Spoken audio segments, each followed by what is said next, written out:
5 seems like the market is coming to life.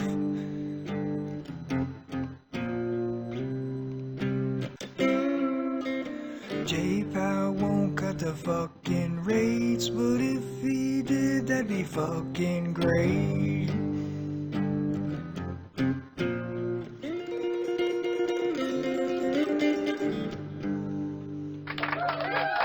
Welcome back to the channel, gentlemen. Ladies and gentlemen.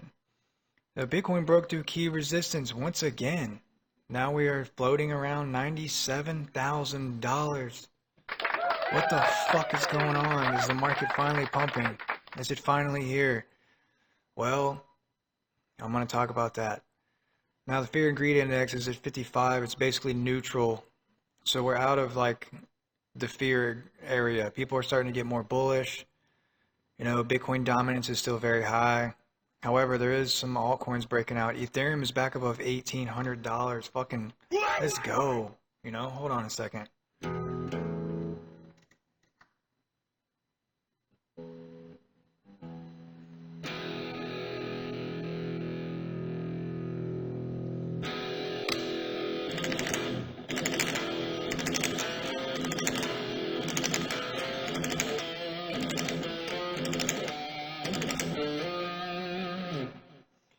So yeah, there is some things I want to talk about with this economic data that's been coming out, and hasn't been the greatest. Hasn't been the greatest. So we've been getting back-to-back shitty labor data. Let's see here. Let me pull it up. We had ADP employment on Wednesday. Look how shitty that was. Came in at half. They expected 120,000. They got 62. Now, today was initial jobless claims. They were expecting 225 and they got 241. You know? Yeah, it goes back to the bench press analogy. When the Federal Reserve sees a weakening labor market, it's like someone on the bench press, you know? If you see them hulking that shit, just pushing, they don't need a spot, you know? Now, if you see someone on the bench press and they look like SpongeBob SquarePants and they're just like, oh, help, you know? Then more than likely you're going to step in and give them the spot. And that's what the fucking rate cut is, you know? Let's go.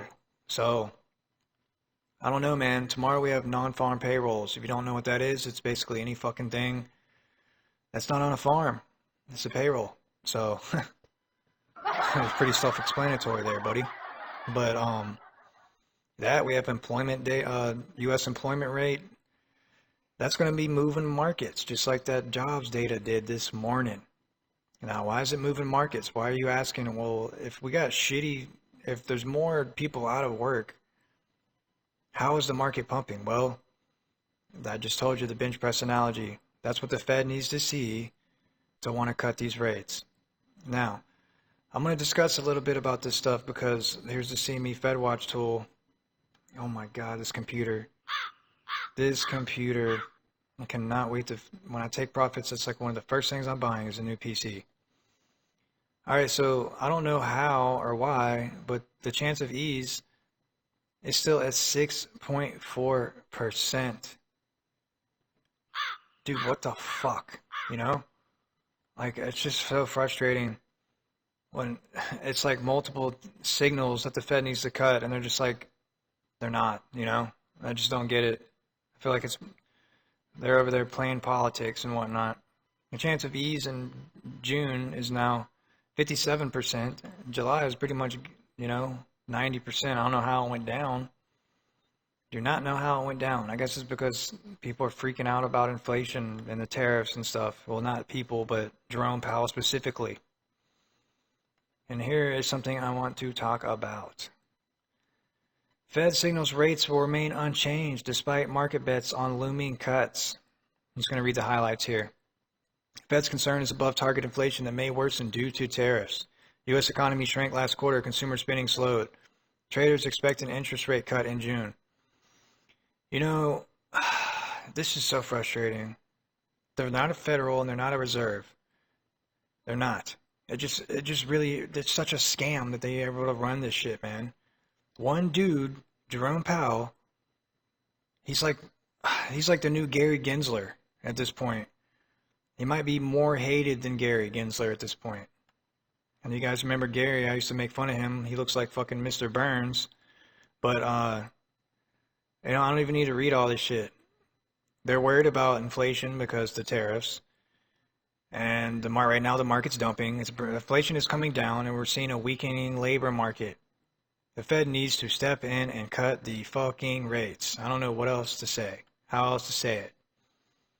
Which leads me to this next thing. Bond market thinks Fed should cut rates. Treasury Bessett says. I'll just read the highlights here. Bessett notes growing spread between Treasury yields and Fed's rate. 2-year yields are a bond market proxy for Fed expectations. Bessett says his focus is more on 10-year yields. Now, I don't really understand the correlation too much between the bond yields and interest rates, but here is here I just looked it up on Google. You know, this is the Google AI. Okay. Bond yields and interest rate have an inverse relationship.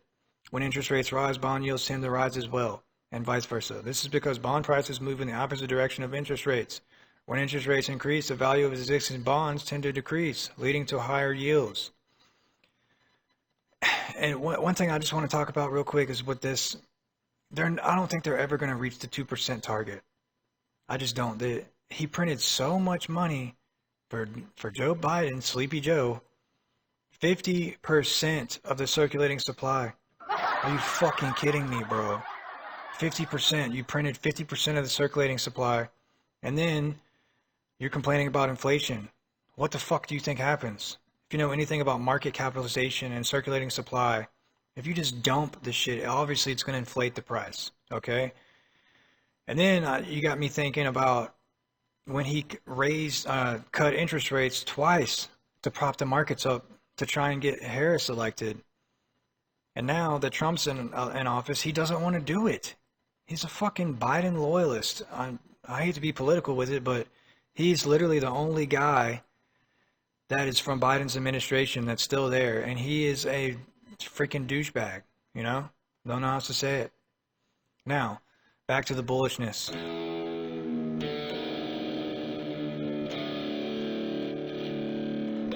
Back to the fucking bullish. All right. Institutional Bitcoin buying may soon price out retail. That's right.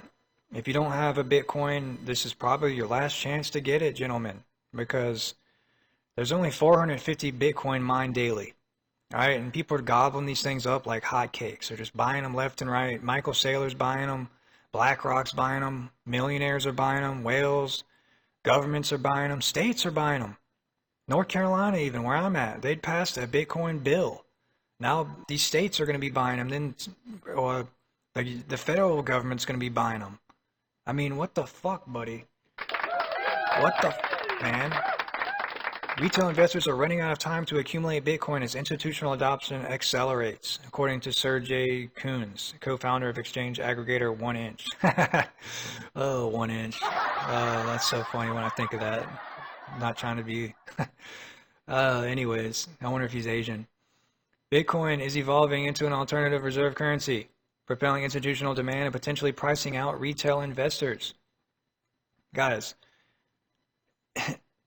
I in my last video where I talked about, like, you know, macro stuff and Bitcoin adoption and things, this shit is going to be, it's just, people think it's expensive right now. They don't want to hear, oh, Bitcoin's too expensive. You said that shit when it was $2,000. You said it when it was 5,000. You said it when it was 20,000, 30, 40, 50, 50. Now we're at 100, basically. You're still saying this shit. You know? It's time to wake up. It is time to wake up, because you are going to be priced out. You're going to be priced out soon of even owning 10% of a Bitcoin. You know? I feel like 1 Bitcoin isn't even the goal anymore. Now, for the regular guy, the average Joe, it's 0.1. And then 5 or 10 years from now, it's going to be 0.01. It's going to be 1% of a Bitcoin. You know? If you have 1 Bitcoin, you're going to be a legend in your whole family, you know? Now, here's something else I want to talk about. Bitcoin aging chart projects 6-fold BTC price rally above $350,000. What?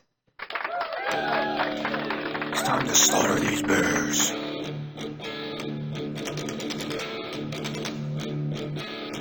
Off with their fucking heads. So yeah, let me just read a bit about this. Bitcoin's price increased by sixfold each time it aged, increased by 40%. If the patterns hold, Bitcoin could rally to $351,000 in 2025. Now let me pull this little chart up here for you. Okay, so basically every time they look 40%, it went from yeah. Look at this. I mean, here you go. The chart speaks for itself. It speaks for itself. 2019 and 2021, it went to 67, from 13,000 to 67,000. 2023 went to 42,000 to question mark, you know. But if you look at it, it went from $5 in 2011, 2013, it went to 1,000, bro. That is fucking insane. Then in 2015, it went from $430 to 20,000. 13 to 67. 42 to what? This thing could do numbers, all right? All right. Now, here's something else I want to talk about. Bitcoin nears $97,000 as Morgan Stanley and Schwab gear up for crypto trading. That's right. The people that were bearish on Bitcoin are now FOMOing in, trying to get their bearings on Bitcoin. Now, they're not going to be able to do anything about it until like the next year because they have to go through all the regulatory bullshit. But let me just read a bit this paragraph right here. First up, Morgan Stanley. According to reports, they're working behind the scenes to roll out crypto trading for users of E-Trade, the popular brokerage they acquired back in 2020. The plan is to have things ready by 2026, and it sounds like Bitcoin and Ethereum will be at front and center. Let's go.